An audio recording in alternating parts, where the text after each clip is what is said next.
Hello, my name is Carly Morrison, and I would like to welcome you to this educational presentation as part of the Food as a Business program series supported by MSU Extension, USDA NIFA, and the Southern Risk Management Education Center.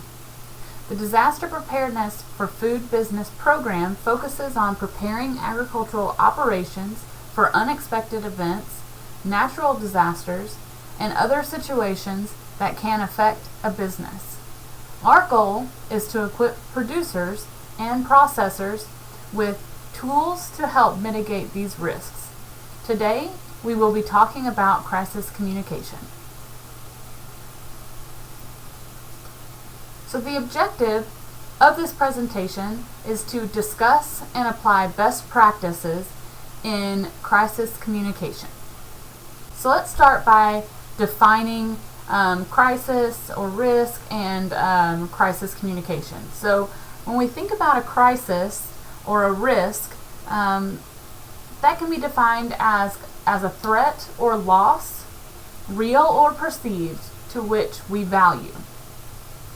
Some things to focus on here in that first definition is the real or perceived part. So it doesn't necessarily have to be a real, tangible situation. It could just be perceived as a risk or a crisis, to which we value. So we place some sort of value on this situation.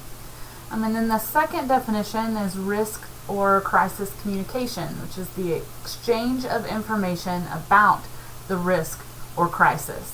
And so this is a planned communication strategy to help us work through that real or perceived threat. So when we think a little bit more about crisis communication, this idea of a communication strategy in crisis situations, it's an interactive process of exchange of information and opinions among individuals, groups, or institutions. And so this is really a two-way communication situation. You are there to listen to the concerns of your client or your constituents and then respond appropriately to ease their fears or their anxiety. And so this plan that you are developing for these crisis situations involves multiple messages about the nature of the risks they are encountering. So you must be prepared with multiple plans of action to respond to the issue. This depends on who your audience is and who you're talking to. And then last but not least, when we're talking about crisis communication, this involves messages not strictly about crisis or risk, including but not limited to legal or institutional arrangements associated with crisis or risk management.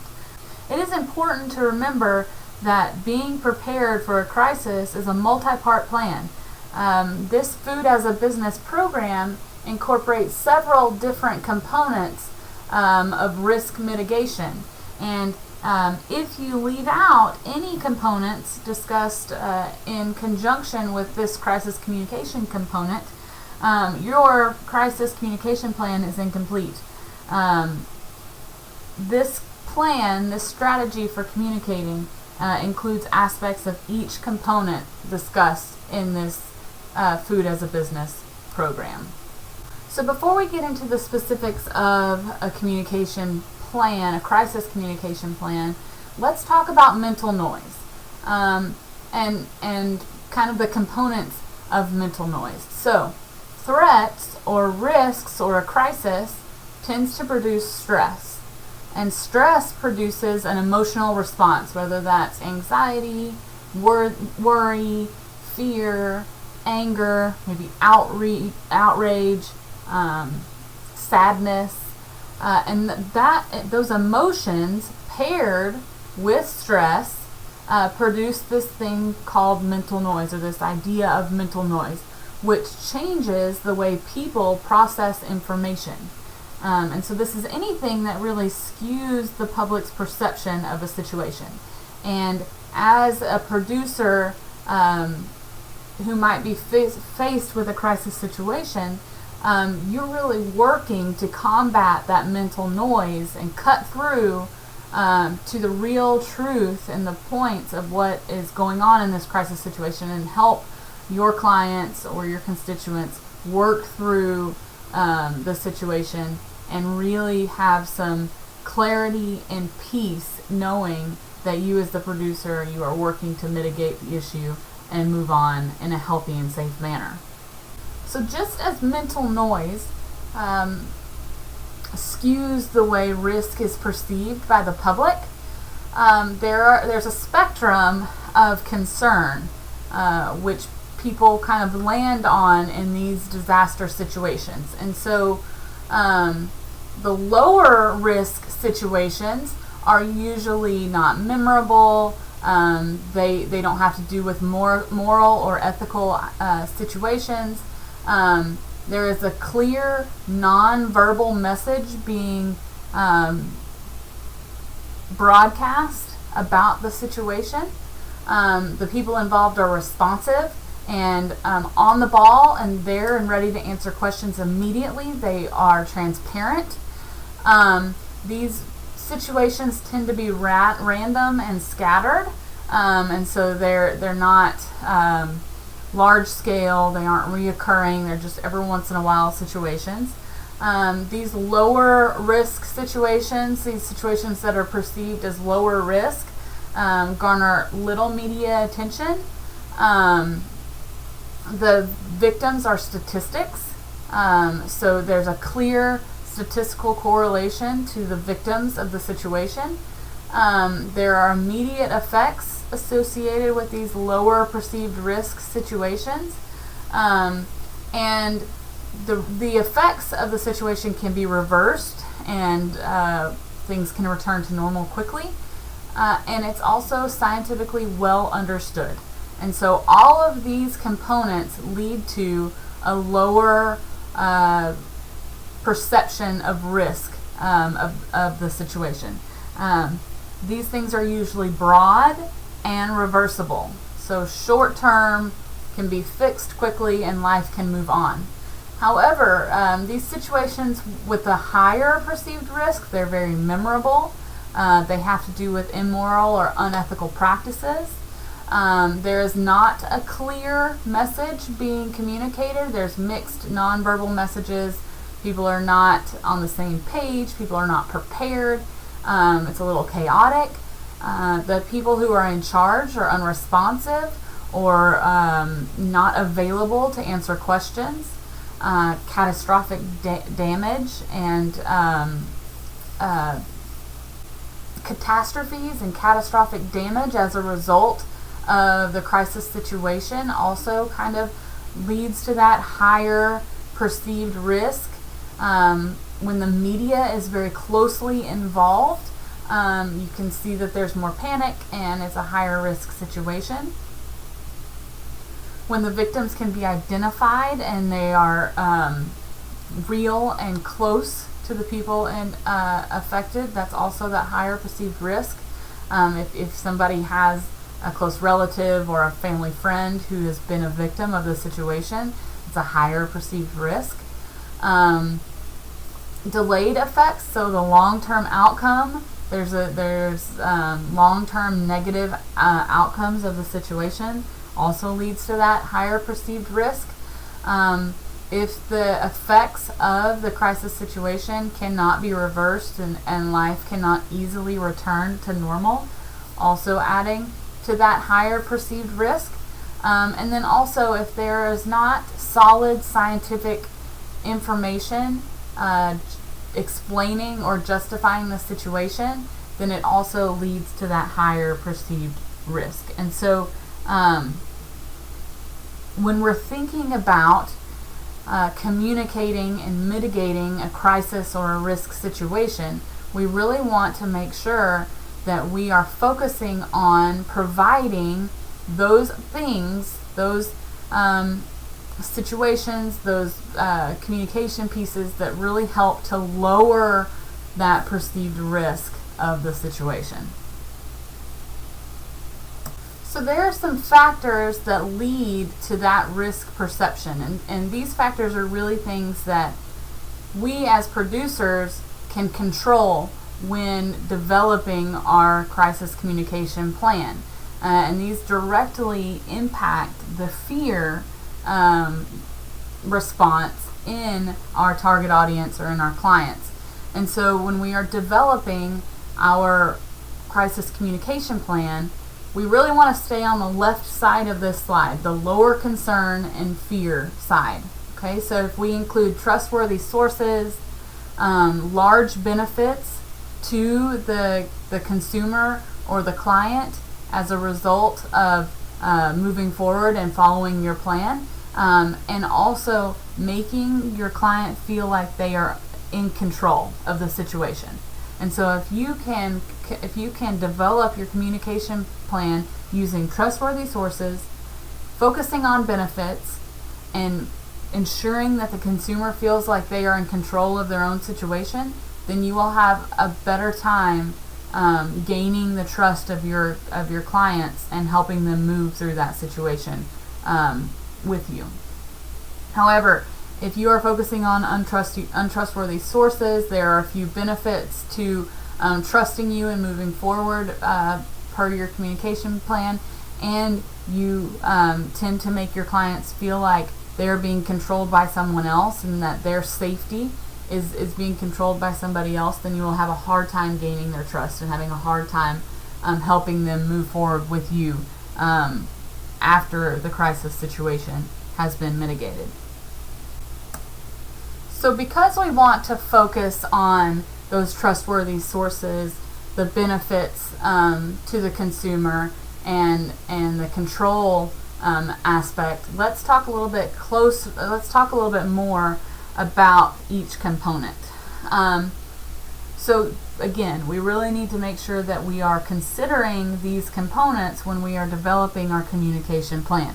When we're talking about trust, as the information giver, as the speaker for the company out in the public, as the face of the company in these crisis situations, you want to make sure that you gain the trust of your clients, your community, and so you can do that by actually listening to their concerns, making sure that you communicate that you care about their well-being, being competent in the situation, using those trustworthy sources, using science to back up your communication plan, and then also being honest and transparent. Don't lie to your community. Tell them what's going on, be honest, and let them know that you are doing everything in your power to make the situation right and ensure the safety and well-being of your clients. Next, the benefits and fairness. So be truthful to your society, to your community, and to the individual people who you are speaking to. Make them feel like what you're doing is ensuring their safety, ensuring their well-being, making sure they have a safe and reliable food source in what you are doing, that you have pinpointed the problem and you are working to quickly mitigate it, that all products that are currently on the shelf do not, you know for a fact they do not have anything wrong with them. They have not been affected by the crisis or the risk situation. So make sure you are highlighting those societal, community, and community and personal benefits in your crisis communication plan. And then also make sure that your target audience has the choice. They have the choice. They have a voice, and they have all of the information they need to be knowledgeable about the real situation that's going on. So let's take a closer look now at the trust component, okay, of these factors, because trust is directly related to how you respond to a situation. So when you are developing your crisis communication plan, you need to focus on these factors that contribute to building trust in your community. And so the listening, caring, empathetic component of building trust is assessed in the first 30 seconds you are in front of your clientele. If you are willing to listen to them, if you make them feel like you really care about your clients and you have that empathetic personality in these crisis situations, you're already gaining the trust of your community, and they assess that in the first 30 seconds. If you can't communicate that you care and that you are empathetic and that you are truly listening to their concerns within the first 30 seconds of however you are communicating, you have lost your clientele. Then we have some other components too that go into this idea of trust, and that's the competence and the expertise, those scientific evidence of what's going on. That's only the 15 to 20% of the trust factor. Honesty and openness, again, 15 to 20%, and then dedication and commitment to your clients, another 15 to 20%. And so confidence and expertise, honesty and openness, and dedication and commitment are definitely important components to building trust with your clients.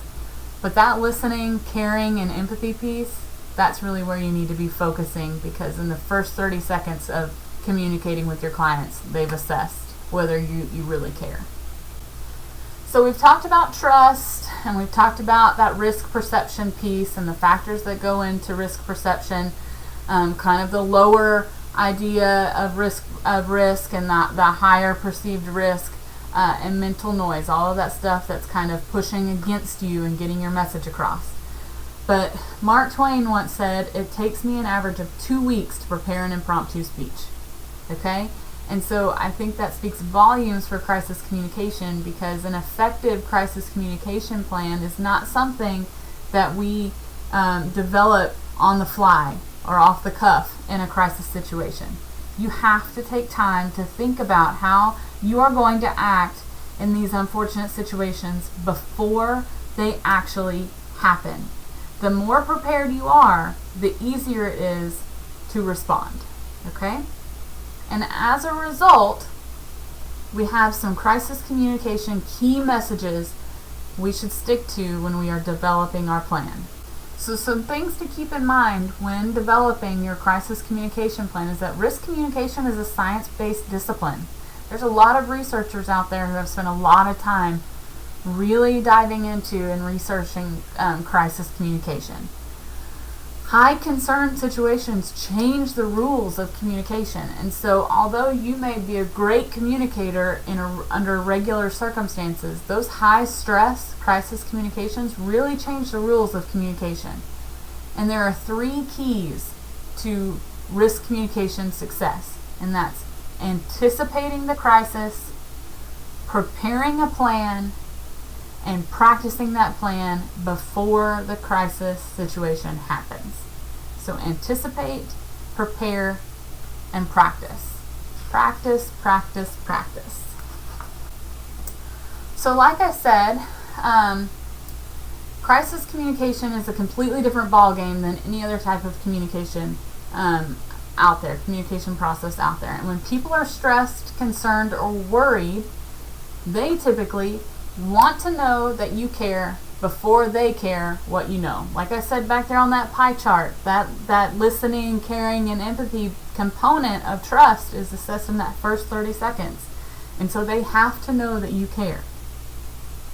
People under stressful situations have difficulty hearing, understanding, and remembering information. So a simplified message is a more effective message in these situations. Additionally, people seek out credible information and make rapid decisions that are difficult. And lastly, people seek out credible information and make rapid decisions that are difficult to change. So you need to be there on the front lines, ready to act and to influence your client's decisions with credible information. You tell the truth and be credible. Know all the facts and be ready and anticipate their questions, because they will have them. When people are stressed or concerned, they focus on what they hear first and last. So like I said, be there on the front lines, be prepared, okay? Respond quickly and often. In these situations, like I talked about on the last slide, people have a hard time hearing what's going on, so repetition is key. And so respond first and often. Be prepared. People focus much more on the negative information than the positive information. So when you are planning your crisis communication plan, focus on the positives. Okay, highlight the positives, and although you need to be truthful and communicate the negative components of the situation, focus on the high points, focus on the positive. Okay, and just like in any other type of educational situation, people process information well below their education level. So simplify your message, and use crisis communication templates, which we will talk about a little bit later.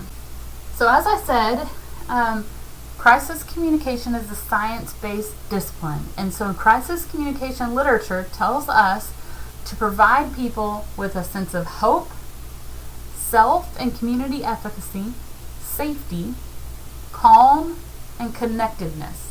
So as you are developing your crisis communication plan, you really need to focus on these 5 things: hope, self and community efficacy, safety, calm, and connectedness. And if you can communicate these 5 things through your communication plan, then you will have a much calmer community, and a group of people who will move forward with you beyond the crisis situation.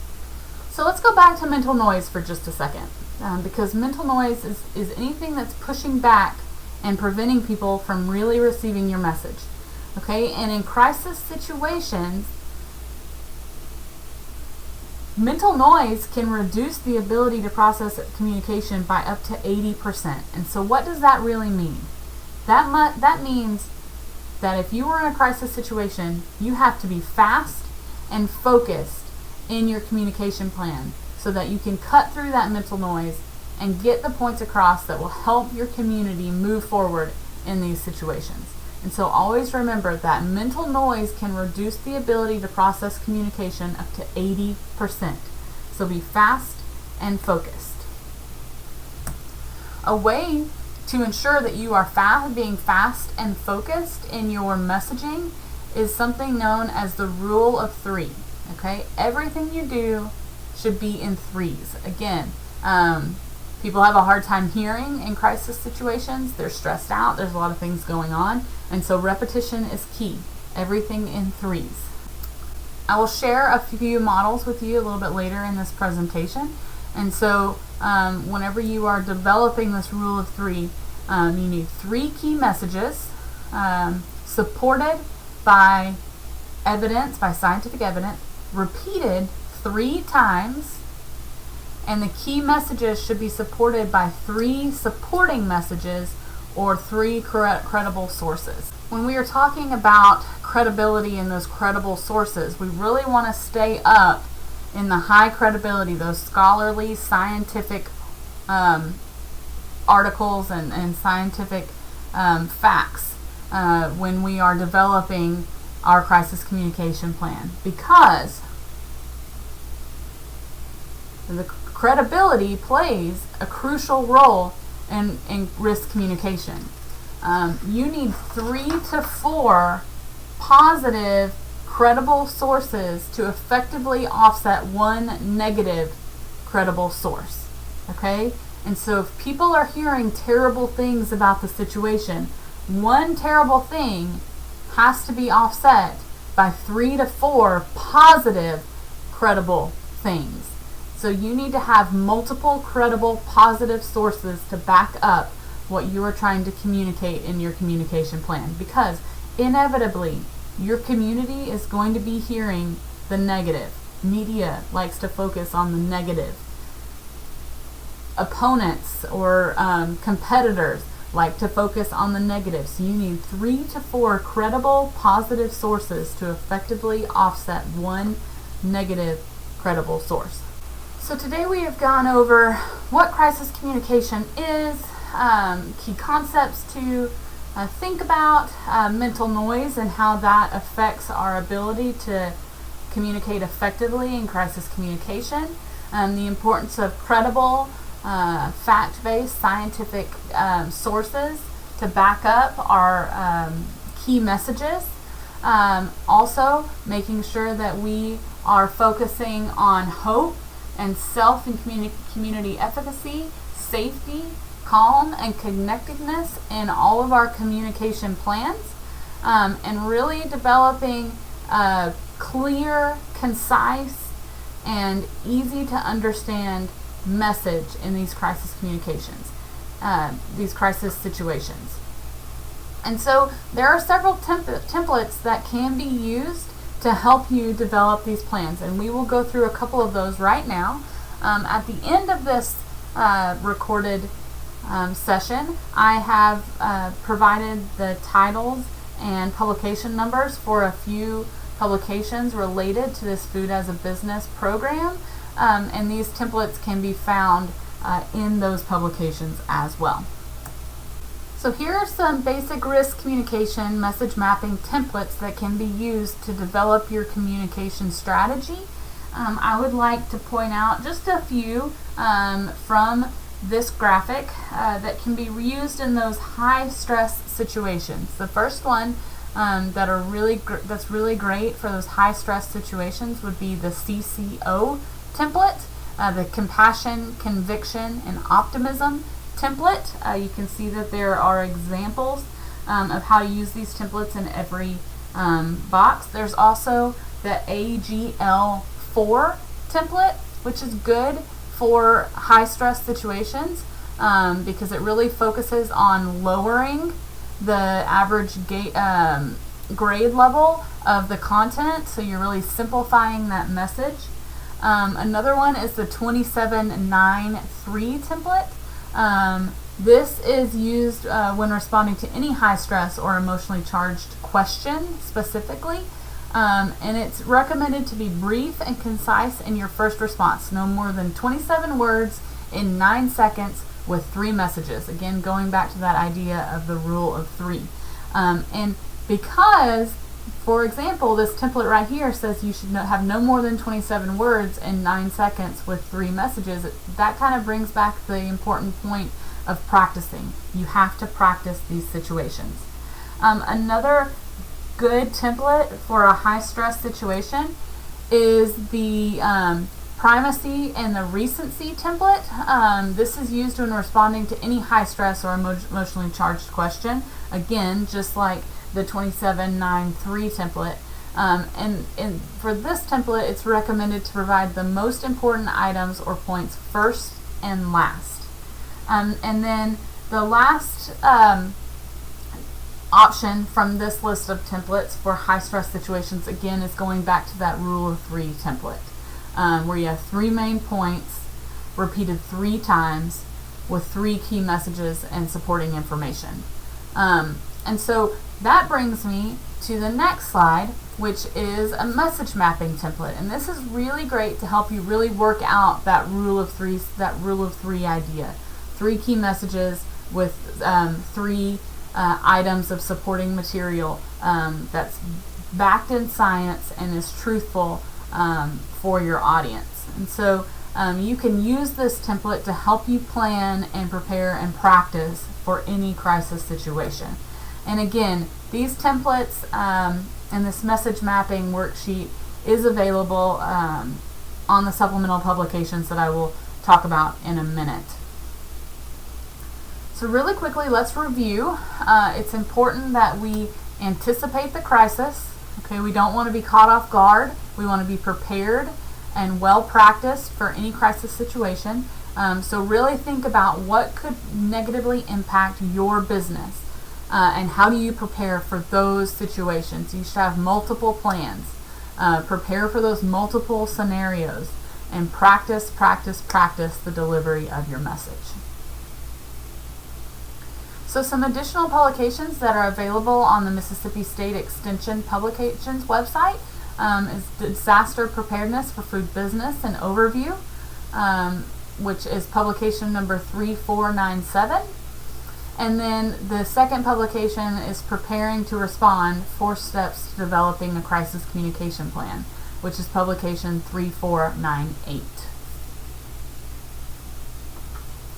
Again, my name is Carly Morrison. I'm in Agricultural Education, Leadership, and Communications in the School of Human Sciences at Mississippi State University.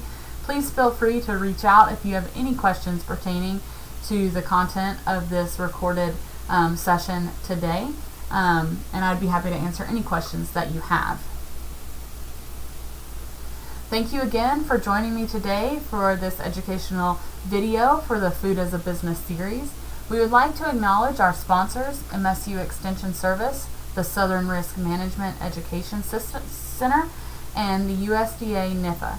If you need further assistance or have questions about information in this video, contact me, Dr. Carly Morrison. You can contact your local extension office or visit the MSU Extension Service website at extension.msstate.edu.